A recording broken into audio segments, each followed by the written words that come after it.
Good morning. आज Sunday फिर से हम अव्यक्त मुरली लेकर आए हैं। शिव बाबा के महावाक्य अव्यक्त मुरली के रूप में हम आज सुनेंगे। आज तो बाबा ने शुभ संकल्प की बात कही है, क्योंकि शुभ संकल्प के आधार से ही हमारे जो कर्म हैं वो श्रेष्ठ कर्म बनते हैं। और आपने गीत भी सुना कि जो हम अपनी तकदीर बनाना चाहते हैं, अपना भाग्य बनाना चाहते हैं, वो अपने श्रेष्ठ कर्मों के आधार से ही हम अपनी तकदीर को बना सकते हैं। लेकिन श्रेष्ठ कर्म से पहले शुभ संकल्प ये बहुत ज़रूरी है। आज बाबा की जो मुरली है उसमें बाबा डबल विदेशियों का समर्पण समारोह हो रहा था, तो उस उपलक्ष्य में बाबा ने आज महावाक्य उच्चारण किए। तो एक होता है स्थूल में समर्पण समारोह मनाना, और एक होता है सूक्ष्म में हम भगवान को समर्पित हो जाएं मन बुद्धि से। तो इसके लिए मन बुद्धि से समर्पित होने के लिए आज बाबा ने दृढ़ संकल्प या शुभ संकल्प, समर्थ संकल्प की बात कही है, क्योंकि संकल्प एक बीज है और संकल्प रूपी बीज को जिस प्रकार की धरती चाहिए, जिस प्रकार की पालना चाहिए, अगर संकल्प रूपी बीज को वो मिलता रहे तो वो बीज फलीभूत होता है। इसीलिए एक उदाहरण देते हैं। मैं सुन रही थी एक छोटी सी स्टोरी, या उसको उदाहरण भी कह सकते हैं। एक बार एक राजा था। जैसे राजाओं की प्रथा होती है, राजा अगर बुजुर्ग हो जाता है, या राजा अगर रोगी हो जाता है, या राजा अगर शरीर छोड़ देता है, तो राजा के जाने के बाद जो राजगद्दी है वो उनके पुत्र को मिलता है। तो जो इस देश का राजा था वो इस प्रथा को बदलना चाह रहा था। अर्थात उस राजा के मन में विचार आया कि क्यों नहीं योग्य राजा चुना जाए। तो उस राजा ने उस नगर के जितने भी युवक थे उन युवकों को बुलाया और उन यूथ को बुलाकर उन्होंने, राजा ने उनको कुछ थोड़े से बीज दिए और बोला कि इस बीज को बोना और 1 साल के बाद फिर आना। तो सभी घर गए, तो सभी ने गमलों में या मिट्टी में वो बीज बोया, और बोया तो उसको पानी भी दिया, सब कुछ किया। और 1 साल के बाद राजा के पास जाना था उस बीज को लेकर। तो उन्होंने क्या देखा, उस सभी युवकों में से एक ही युवक ऐसा था, उसने भी बीज बोया और पानी देता था, उस बीज की पालना भी करता था, लेकिन उस बीज में से कोई भी पौधा नहीं निकला। तो औरों से उसने पूछा, तो किसी ने कहा हमारा तो पौधा बहुत बड़ा हो गया है, वृक्ष बन गया है। कईयों ने कहा उसमें तो फूल भी आने लग गए। तो उस युवक को अंदर से आश्चर्य होता था, सबका जो बीज है वो पौधा बन गया, लेकिन मैं भी पालना कर रहा हूँ, लेकिन उस बीज को क्यों वो सब कुछ नहीं मिल पा रहा है। अब 1 साल होने वाला है, राजा के पास जाना है, तो राजा तो मुझे पनिशमेंट देगा।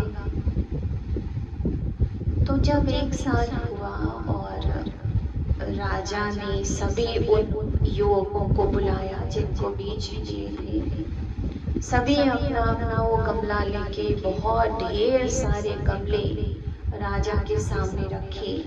तो किसी में छोटा पौधा, किसी में बड़ा पौधा था, किसी में उस पौधों में फूल भी आ गए थे, लेकिन एक गमला ऐसा था बिल्कुल मिट्टी, उसमें कुछ भी पैदा नहीं हुआ। और जिसका वो गमला था वो बिल्कुल पीछे खड़ा हो गया कि राजा मुझे पनिशमेंट देगा और मैं कैसे राजा को मुंह दिखाऊं। पालना तो मैंने भी की थी, लेकिन मेरा जो बीज है पता नहीं फलीभूत क्यों नहीं हुआ। तो जब राजा ने सभी गमले देखे और राजा की नजर उस गमले में पड़ी जिसमें खाली मिट्टी थी, तो राजा ने उस युवक को बुलाया और उस युवक को राजा घोषित कर दिया कि आज से ये युवक राजा बनेगा, क्योंकि वो जो बीज थे वो भुने हुए बीज थे। तो कहने का भाव मेरा ये है, संकल्प सूक्ष्म है, तो उस सूक्ष्म संकल्प में झूठ, दिखावा, आडंबर ये नहीं हो सकता। बोल हम ऐसा बनावटी बोल सकते हैं, कर्म हम ऐसे कर सकते हैं, लेकिन मन में जो संकल्प चल रहे हैं, विचार उत्पन्न हो रहे हैं, उसमें झूठ, दिखावा ये नहीं चल सकता। तो हम भी चेक करें, जो मन रूपी धरती में हम संकल्प रूपी बीज बो रहे हैं, वो संकल्प रूपी बीज हमारा फलीभूत क्यों नहीं हो रहा है। जो बीज को चाहिए वो सब कुछ हम दे रहे हैं, क्योंकि जो बीज है, बीज की यात्रा वृक्ष तक है। तो मन की जो संकल्प रूपी बीज है, उस संकल्प रूपी बीज की भी यात्रा हमारे जीवन की यात्रा से जुड़ी हुई है। तो जैसे बीज को अगर हम सड़क पे डालें तो बीज तो नष्ट हो जाएगा, और अगर पत्थर में बोते हैं, कहीं पथरीली जगह पर अगर उस बीज को डालते हैं तो हो सकता है कहीं कहीं पौधा छोटा सा निकल भी आए। और अगर उसी बीज को हम कांटों की झाड़ियों में बोते हैं तो हो सकता है वो बीज अगर पौधा बन भी जाए तो कांटों की जो झाड़ियां हैं उस बीज के पौधे को बढ़ने नहीं देंगी। और अगर उसी बीज को अच्छी धरती में डाल दिया जाए तो वो बीज बहुत सुंदर पौधा और वृक्ष बन के फलीभूत होगा। इसी प्रकार हम अपनी मन रूपी धरती को जब बहुत शुद्ध, शांत, सुखमय गुणों से भरपूर अगर मन रूपी धरती को बनाते हैं और उसके बाद उसमें शुभ संकल्प का बीज बोते हैं, तो वो बीज बहुत अच्छी तरीके से फलीभूत होता है। तो चेक करें, जो भी शुभ संकल्प कर रहे हैं वो शुभ संकल्प फलीभूत हो रहा है। अर्थात उस संकल्प रूपी बीज को धरनी ठीक मिल रही है, उस संकल्प रूपी बीज को जल ठीक मिल रहा है। जल कौन सा? शुभ भावनाओं का जल उस बीज को चाहिए, और उस बीज को धूप भी चाहिए। तो ज्ञान की धूप उस बीज को मिल रही है, क्योंकि आज अगर हमने कोई शुभ संकल्प किया और उस शुभ संकल्प को हमने शुभ भावना, शुभ कामना के जल से नहीं सींचा और ज्ञान की धूप अगर उस बीज में हमने नहीं पड़ने दी, तो वो बीज सूख भी सकता है, सड़ भी सकता है, खराब भी हो सकता है। तो मन के शुभ संकल्प रूपी बीज की भी पालना करना बहुत जरूरी है, तभी वो शुभ संकल्प बीज एक बहुत सुंदर वृक्ष बन पाएगा। तो आज तो बाबा ने समर्पण समारोह जैसे स्थूल में करते हैं, माला पहनाते हैं और स्टेज सजाते हैं और जिसमें जिनका समर्पण होता है वो सीट भी बहुत सजाते हैं, कुर्सी जिसमें बिठाते हैं। तो बाबा ने कौन सी स्टेज की बात कही है, कौन सी माला की बात कही है, वो हम सुनते हैं। बाबा ने बोला, सभी के उमंग, उत्साह और दृढ़ संकल्प का दिल का आवाज दिलाराम बाप के पास पहुंचा।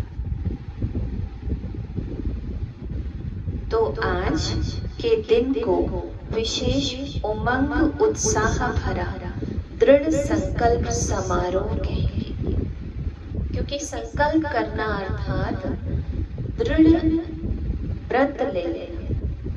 संकल्प किया अर्थात व्रत लिया।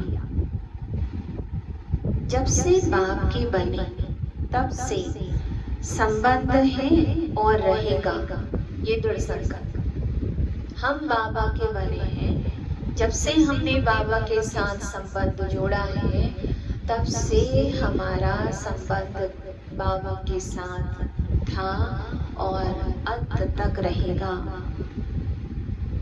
कुछ भी हो जाए, चाहे माया के तूफान आए, चाहे लोगों की भिन्न भिन्न बातें आए, चाहे प्रकृति का कोई भी हलचल का नजारा हो, चाहे लौकिक व अलौकिक संबंध में किसी भी प्रकार के सरकमस्टांस हो, मन के संकल्पों का बहुत जोर से तूफान भी हो, तो भी कौन सा दृढ़ संकल्प लिया है?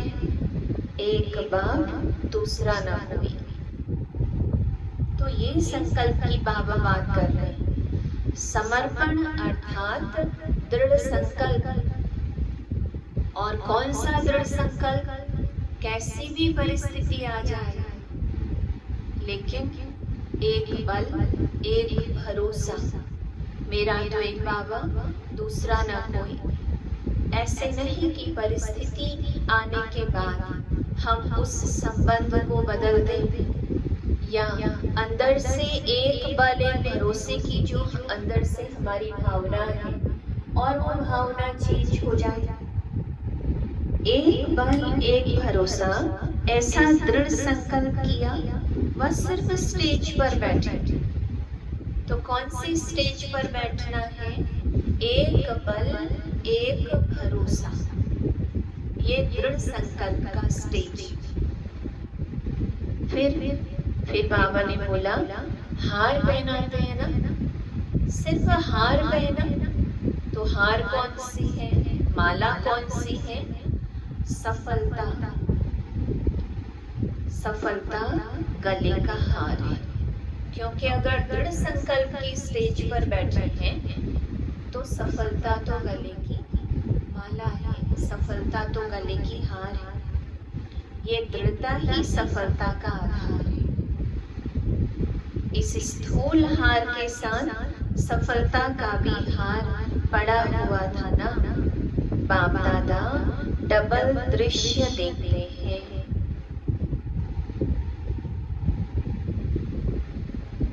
तो आत्मिक स्टेज मन के दृढ़ संकल्प और सफलता की श्रेष्ठ माला, ये दोनों देख रहे थे।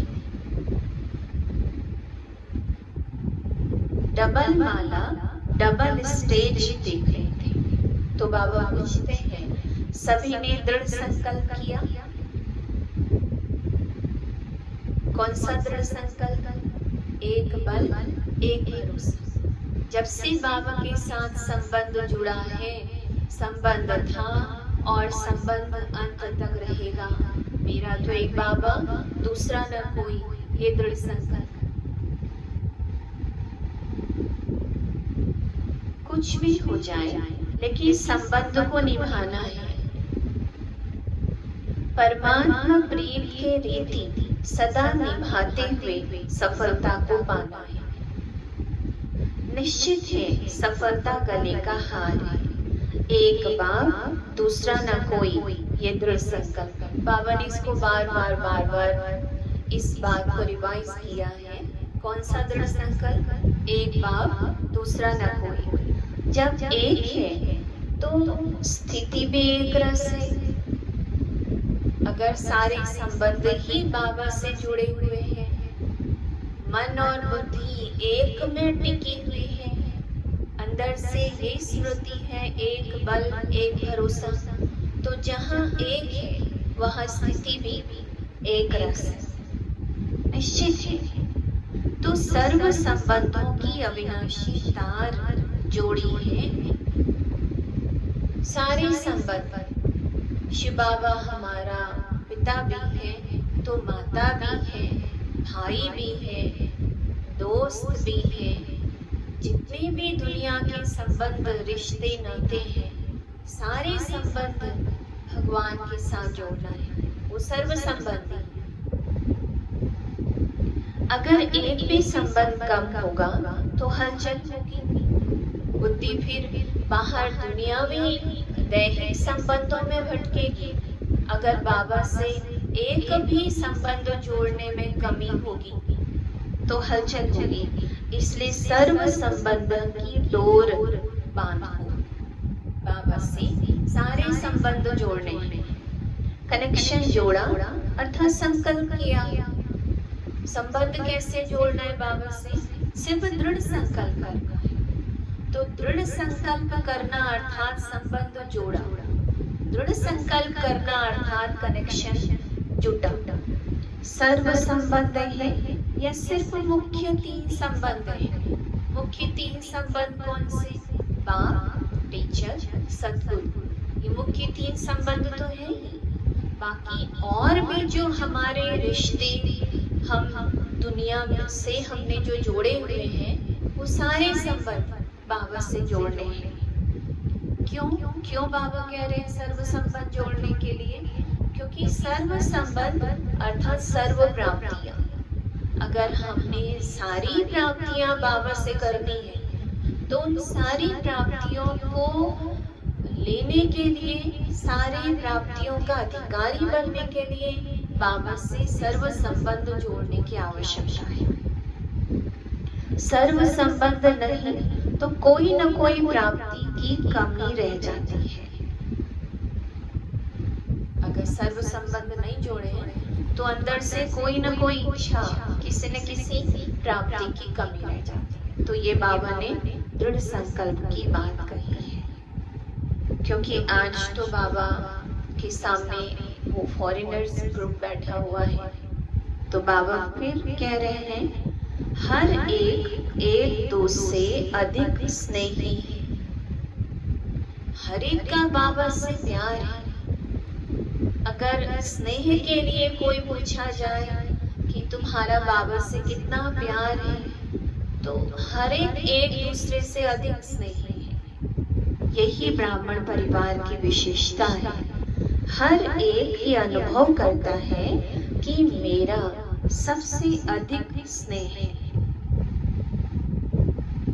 और बाबा का भी मेरे से अधिक स्नेह है।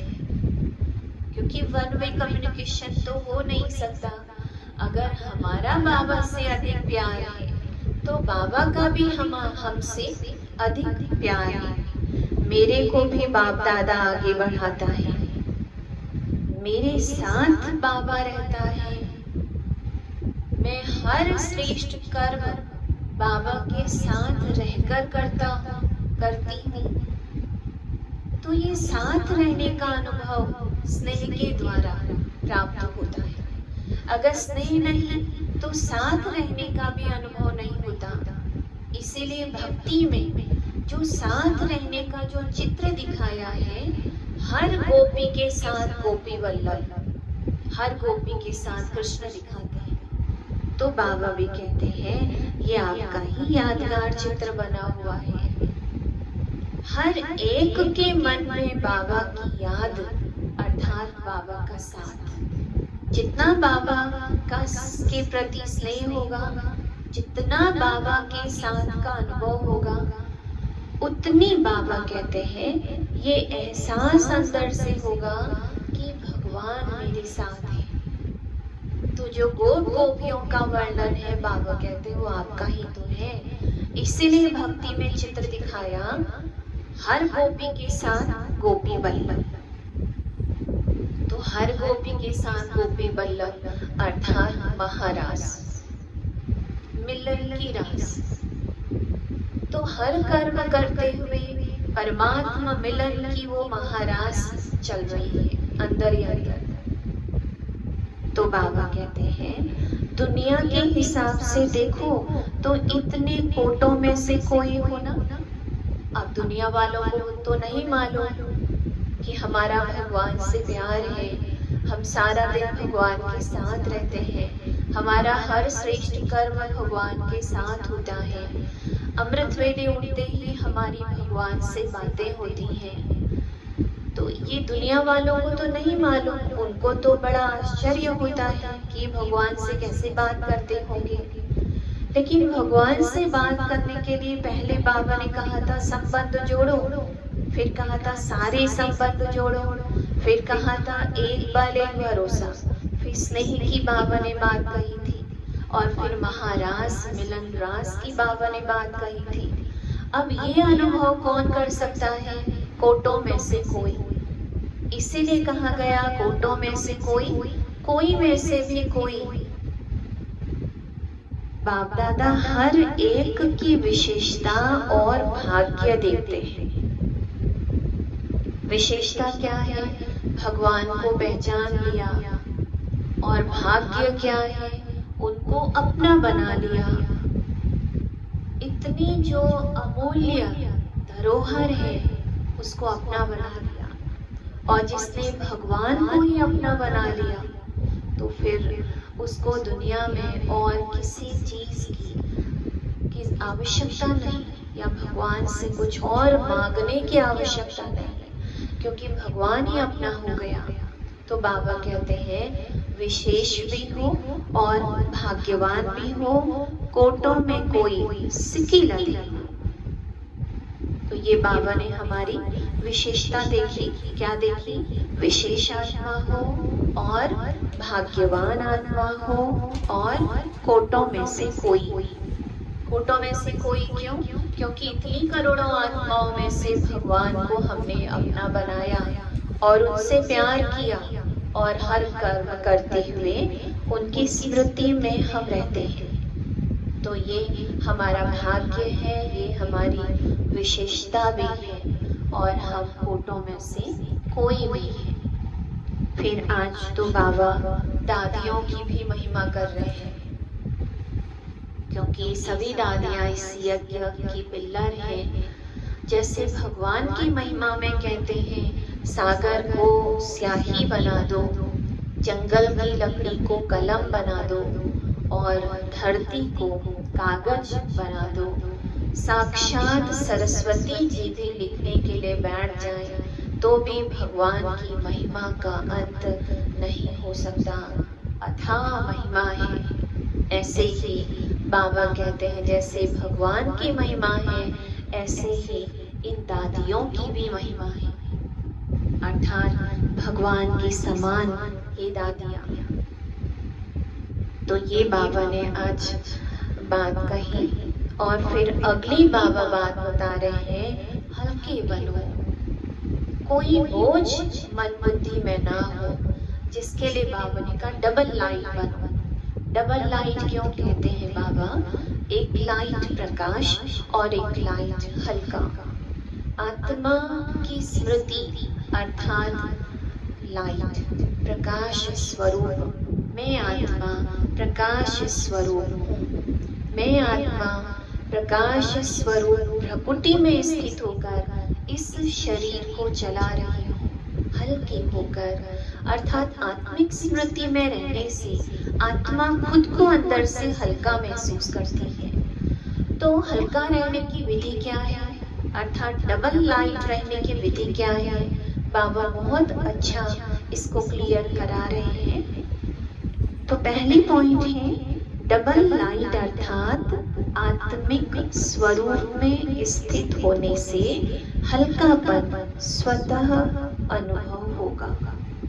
जैसे साकार में ब्रह्मा बाबा ने भी पहला अभ्यास यही किया, मैं आत्मा हूँ। और घर के जितने भी संबंधी थे उनको भी आत्मा समझने की बहुत प्रैक्टिस की, और यही आत्मा समझने का अभ्यास उनको अंदर से हल्कापन महसूस कराता था। तो हल्का रहने के लिए भी बाबा आज पहले पॉइंट यही बता रहे हैं कि अपने को आत्मा समझो। और सेकंड पॉइंट है ट्रस्टी, क्योंकि अगर खुद की जिम्मेवारी समझेंगे तो बोझ महसूस होगा, और अगर अपने आप को ट्रस्टी अनुभव करेंगे तो हल्कापन महसूस होगा।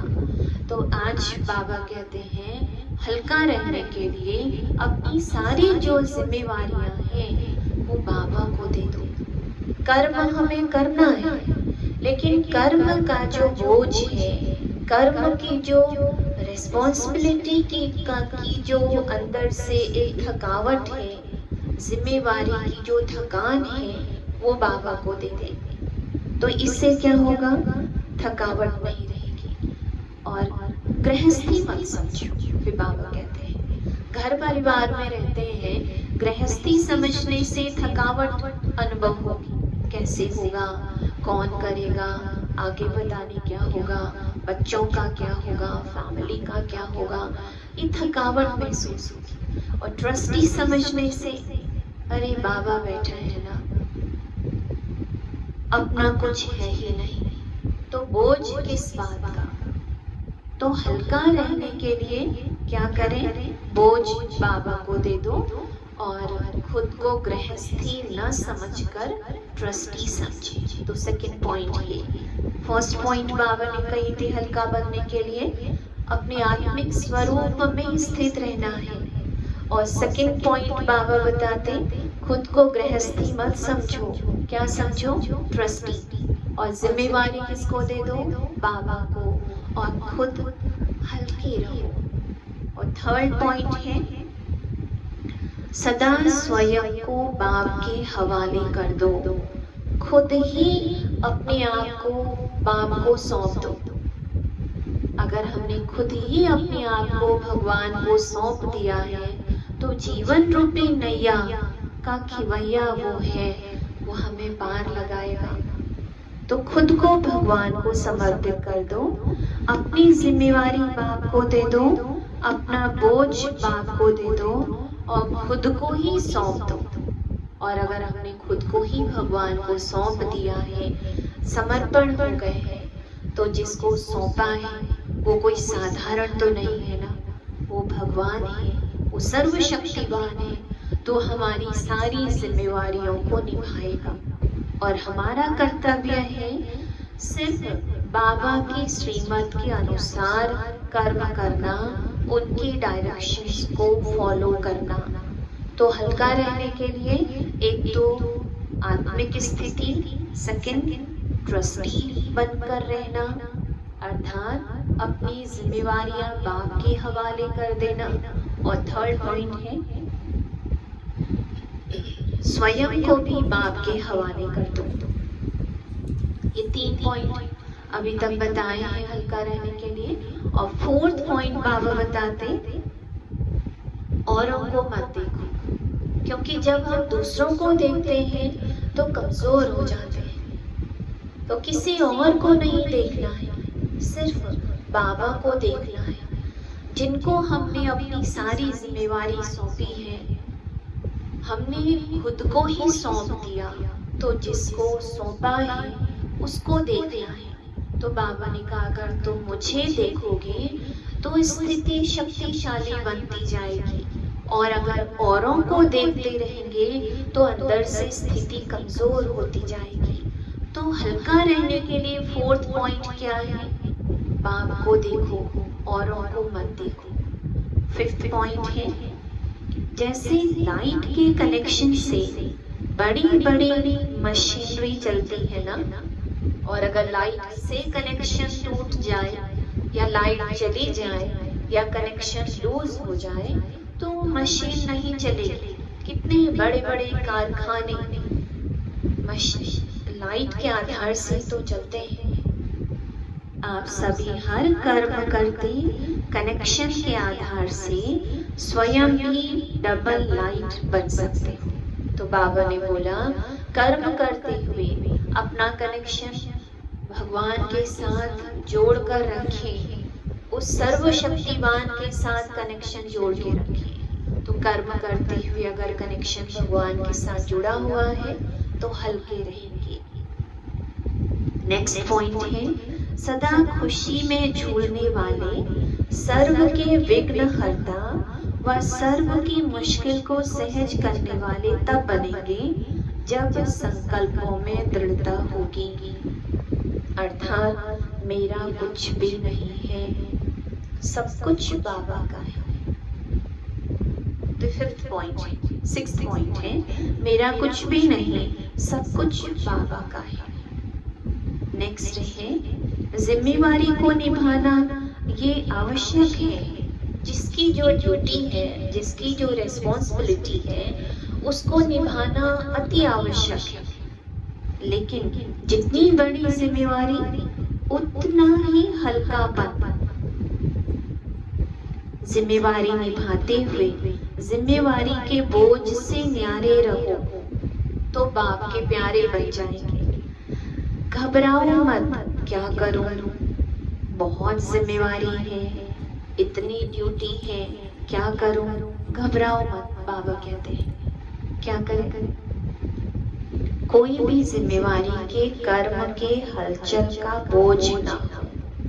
सदा लाइट स्थिति में रहने वाली निश्चय बुद्धि निश्चिंत होगी। तो क्या बनना है हमें? निश्चय बुद्धि बनना है और निश्चिंत रहना है। नेक्स्ट है, अब डबल लाइट बन दिव्य बुद्धि रूपी विमान द्वारा सबसे ऊंची चोटी की स्थिति में स्थित हो जाओ। वैसे भी जब हमारी स्थिति बहुत अच्छी होती है, स्थिति अगर लाइट होती है, हम अंदर से खुश होते हैं, तो बड़ी बड़ी बातें भी बहुत छोटी लगने लगती हैं। और अगर हमारी स्थिति ठीक नहीं है, हम अंदर से कमजोर हैं, अंदर से खुशी नहीं है, तो छोटी सी भी बात बड़ी लगने लगती है। तो क्या करना है? लास्ट पॉइंट है, अपनी स्थिति को ऊंचा बनाना है। तो हल्के रहने की जो विधि है, आज बाबा ने ये 8 बातें बताई हैं। अगर हम सभी अपने आप को हल्का रखना चाहते हैं तो ये अष्ट रत्नों में आने के लिए ये 8 बातें। पहली पॉइंट बाबा ने बताई आत्मिक स्थिति। हल्का रहने के लिए आत्मिक स्थिति का अभ्यास करना है। और सेकंड पॉइंट, अपना जो बोझ है, जो जिम्मेवारी है, वो बाबा को दे दो। जिम्मेवारी थका देती है, थकावट अंदर से आती है, तो जिम्मेवारी का बोझ बाबा को दे दो। और थर्ड पॉइंट बाबा ने कहा स्वयं को ही सरेंडर कर दो, खुद को ही हम बाबा के हवाले कर दें, फिर वो अपने आप संभालेंगे। कोई भी चीज हम किसी को रखने के लिए दे देते हैं तो फिर उनकी जिम्मेवारी हो जाती है, तो हमें भी स्वयं को बाप हवाले करना है। और फोर्थ पॉइंट है, औरों को नहीं देखना है, सिर्फ बाबा को देखना है। और फिफ्थ पॉइंट है, अपना कनेक्शन कर्म करते हुए उस पावर हाउस के साथ जोड़कर रखना है। अर्थात परमात्मा के साथ कनेक्शन जोड़कर कर्म करने से हम हल्के रहेंगे। और नेक्स्ट पॉइंट है, सदा खुशी के झूले में झूलो। खुश रहे, अपने आप को किसी न किसी विधि से खुश रखिए, क्योंकि खुशी अगर अंदर से होगी तो हल्कापन अनुभव होगा। और नेक्स्ट है, जिम्मेवारी को निभाना है लेकिन घबराना नहीं, उसके लिए निश्चय बुद्धि और निश्चिंत रहना है। और लास्ट है, अपनी स्थिति को ऊंचा बनाना है। तो हल्के रहने की विधि आज बाबा ने ये 4 बातें पहले बताई, 4 फिर बातें बताई, टोटल 8 बातें हो गई। तो इन 8 बातों को याद रखेंगे तो हम अपनी स्थिति को हल्का बना सकते हैं। बाकी आज तो बाबा ने वरदान भी हमें दिया है बहुत अच्छा। हर सेकंड, हर संकल्प के महत्व को जानकर पुण्य की पूंजी जमा करने वाले पद्मा पदमपति भव। आप पुण्य आत्माओं के संकल्प में इतनी विशेष शक्ति है जिस शक्ति द्वारा असंभव को संभव कर सकते हैं। जैसे आजकल यंत्रों द्वारा रेगिस्तान को हरा भरा कर देते हैं, पहाड़ियों में फूल उगा देते हैं, ऐसे आप अपने श्रेष्ठ संकल्पों के द्वारा ना उम्मीदवार को उम्मीदवार बना सकते हो। सिर्फ हर सेकंड, हर संकल्प की वैल्यू को जान, संकल्प और सेकंड को यूज कर पुण्य की पूंजी जमा करो।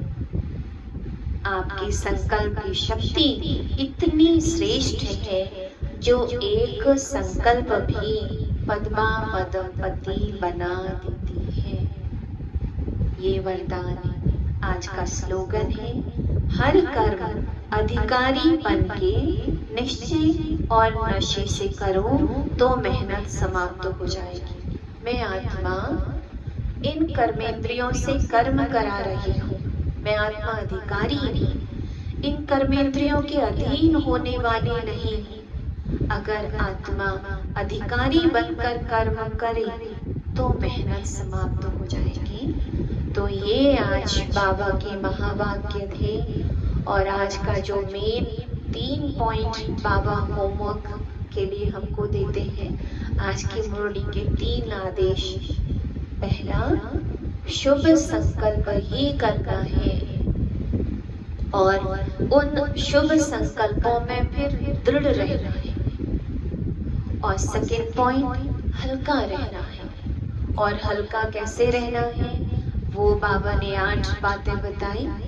उन 8 बातों को स्मृति में रखकर अपने को हल्का रखना है। और थर्ड पॉइंट, समय के महत्व को जानना है, अर्थात अपना टाइम वेस्ट नहीं करना है। तो आज की मुरली के 3 मुख्य आदेश हैं।